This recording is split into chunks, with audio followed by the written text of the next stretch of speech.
Maharashtra superfast news चॅनलमध्ये आपले सहर्ष स्वागत आहे। खास सत्याची धार लेखणीची महाराष्ट्रातील ताज्या आणि वेगवान बातम्या पाहण्यासाठी आपल्या हक्काचे चॅनल शेअर करा, लाईक करा आणि सबस्क्राइब करा। धन्यवाद। कृषी तरंगमधून महिलांची भरारी, पेणमध्ये शेतीला नवे बळ। पेण तालुक्यात JSW आणि वनराई संस्थेच्या संयुक्त विद्यमाने आयोजित करण्यात आलेल्या कृषी तरंग 2026 या भव्य कृषी प्रदर्शनाने शेतकऱ्यांसह महिला बचत गटांसाठी नव्या संधींची दारे उघडली आहेत। प्रदर्शनात महिला बचत गटांनी तयार केलेल्या विविध उत्पादनांना नागरिकांचा उत्स्फूर्त प्रतिसाद मिळत असून महिलांच्या आर्थिक स्वावलंबनाकडे एक मोठे पाऊल टाकले जात आहे। या कृषी प्रदर्शनात महिला बचत गट, कृषीपूरक उत्पादने आणि यांत्रिक शेती अवजारांचे एकूण 39 स्टॉल उभारण्यात आले होते।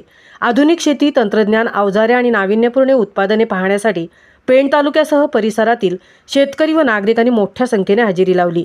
या प्रदर्शनाचे उद्घाटन जिल्हा परिषदेचे अतिरिक्त मुख्य कार्यकारी अधिकारी सत्यजित बढे, वनराई संस्थेचे विश्वस्त सागर धारिया आणि अमित वाडेकर यांच्या हस्ते करण्यात आले।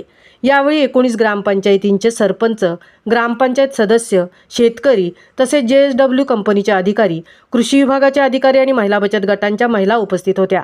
कार्यक्रमात वनराई संस्थेच्या माध्यमातून राबवण्यात येणाऱ्या विविध विकासात्मक उपक्रमांची माहिती देण्यात आली।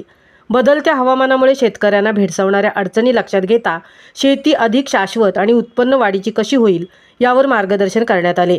दरम्यान JSW CSR फाउंडेशनच्या माध्यमातून पेण तालुक्यातील तब्बल 50,000 शेतकऱ्यांना कृषीपूरक साहित्याचा लाभ देण्यात आल्याची माहिती देण्यात आली।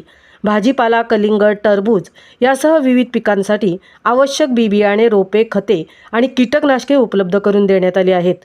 आतापर्यंत कृषी उत्पादनासाठी 39 कोटी रुपयांचा निधी खर्च करण्यात आला असून त्यातून 4 कोटी 20 लाख रुपयांचा नफा उद्दिष्ट साध्य झाल्याचे CSR फंड विभाग प्रमुख सुधीर तेलंग यांनी सांगितले।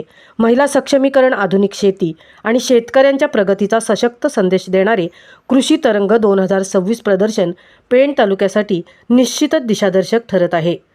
महाराष्ट्र सुपरफास्टसाठी धनाजी घरत सह तृप्ती होईल, पेण।